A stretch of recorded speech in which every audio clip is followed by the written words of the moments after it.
This week, we're going to focus on Chapter 6 of your textbook, Support. And one thing I want you to understand and make sure that you're reading the weekly announcement is that in Toulmin, you're taking things you already know about argument and you're giving them new names. And support is another name for evidence, but it's not only evidence. It's the arguments and the inferences that we make from the evidence. So in Toulmin, you'll only have one claim. You'll have a claim of fact, value, or policy, but you may have arguments that support those claims. And Toulmin will call those different things. So this chapter is going to be really important for you because it's giving you the details that you will need to flesh your analysis out into your essay. So far we've been writing our little mini analyses, which are only 500 words, and we're jumping to about a 6-page paper on one article. So you're going to have to get much, much more detailed. And one way to do that is to really fully examine what's the claim, how is it supported, and what are the different kinds of evidence. And this gives you ways that you can evaluate that evidence. So every argument we make needs to be supported in some way, and there's generally two main kinds of support we're going to be using: evidence, and the second one is appeals to needs and values. And so a particular kind of evidence, it could be examples. This is a type of factual evidence. It puts the information in context for a reader. It makes writing more exciting. It provides specific evidence for an argument, and it can create visualizations. So let's say my argument, my claim, is that movie music influences the mood of the audience. That's my claim. How do I prove that to be true? I can use an example to literally make my reader hear the music.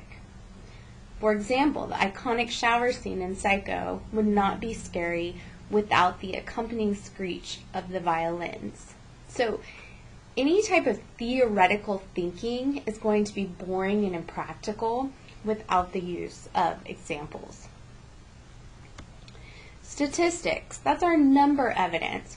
And generally we think of this as fairly strong evidence, but not all arguments rely on numbers and studies and data, but it definitely can be compelling. So statistics definitely help us make comparisons. So if you think about Fed Up, what are some of the ways that that movie used data? So for example, they said, okay, in 1980 there were 0 cases of diabetes, among children, and by 2014 or 12, there were 57-something thousand. And so that's a gigantic comparison that's very, very compelling. So you can use diagrams, charts, and graphs to make those relationships very clear. And then once we get away from simple facts, we talk about our interpretations of the facts. And these are those smaller arguments that support our claims.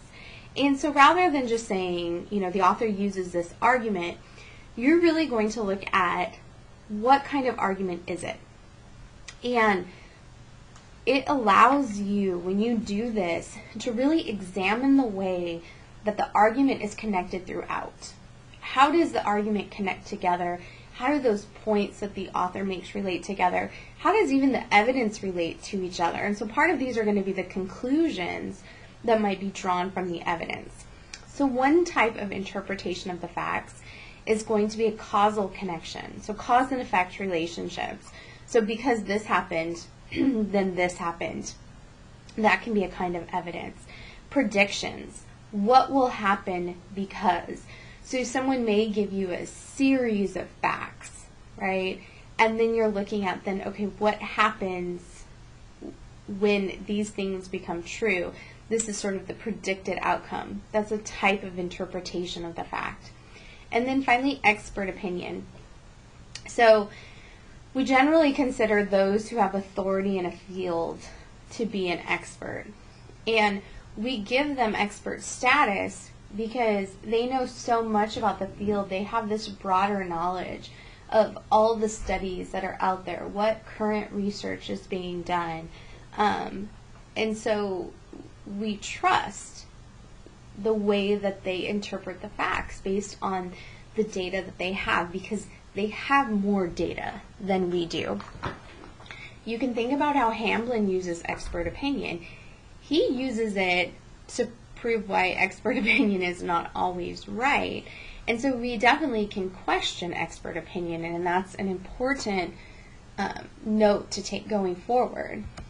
So when you're analyzing, what you really want to do is evaluate the evidence. So in your book, in chapter 6, these questions are straight from your book, and it tells you the questions to ask yourself about the evidence. Is it up to date? Is it sufficient? Meaning, is there enough of it?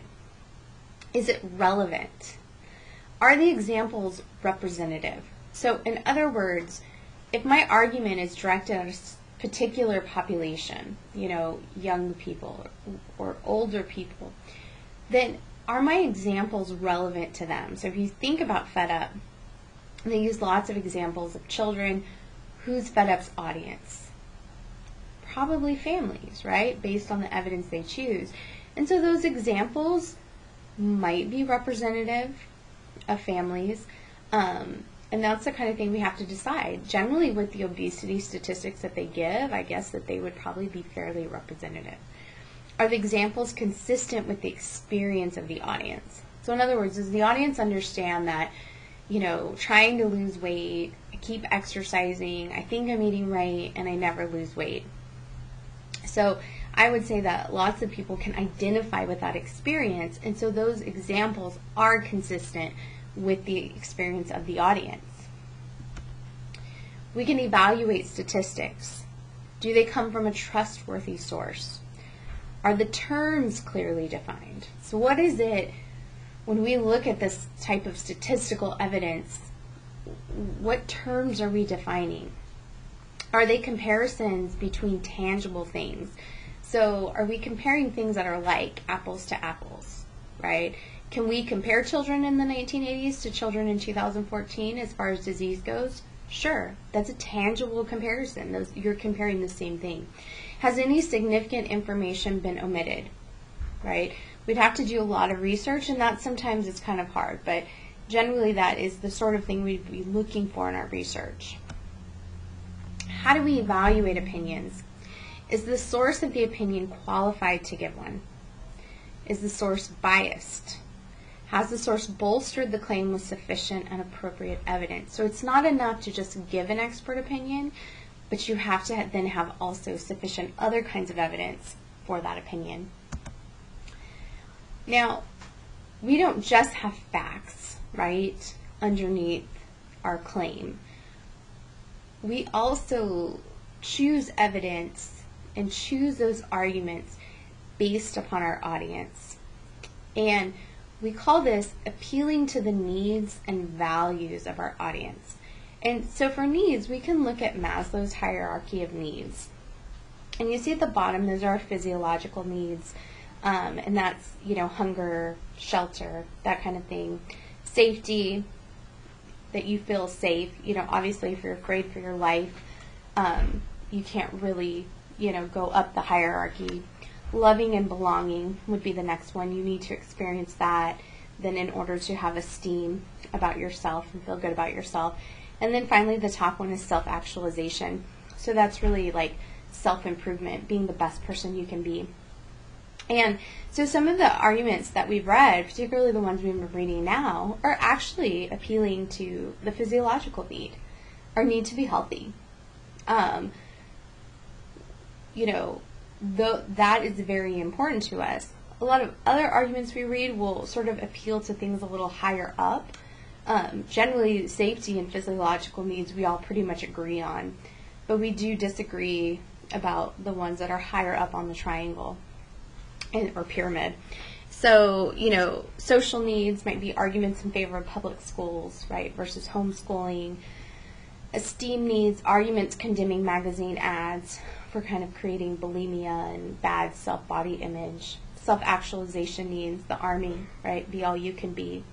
And so that's a need. It appeals to our need to be the best we can be. So think about the articles we've read and think about how they appeal. What are they appealing to? What needs? Is it the need to be safe? Is it the need to belong to a group, to be the best person you can be? When you read an article, think about what are they appealing to? What are they trying to identify with their audience? And then finally, our appeals to values. So I want you to think about values. What is a value, right? So I did this in my face-to-face class, and generally people said a value is something that you think is important. Quality, that's important. What do you consider to be the most important value? And so we went around the room, and guess what? Everybody had a different value. Some people said family, some people said honesty, some people said religion. So there were lots and lots and lots of different values. And so you really have to think about your audience when you're writing an argument. What are their values going to be? You can't use the word value and assume that everyone understands what you're referring to. You have to define it.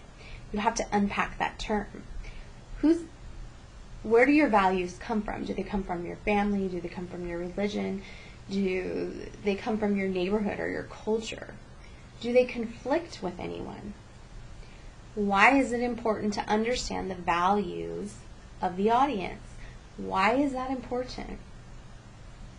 Okay, how do you, now, and this is the question, can you really change someone's values that in one paper?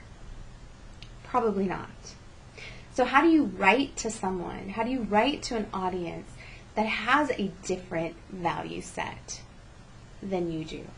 And it can be very tricky, but you have to acknowledge their values and you have to address them. And then maybe try to convince them of the importance of the one you're basing your argument on. So as you read our next couple of articles before we go to our paper, maybe one more, make sure that you're really looking at the full spectrum of chapter 6, okay?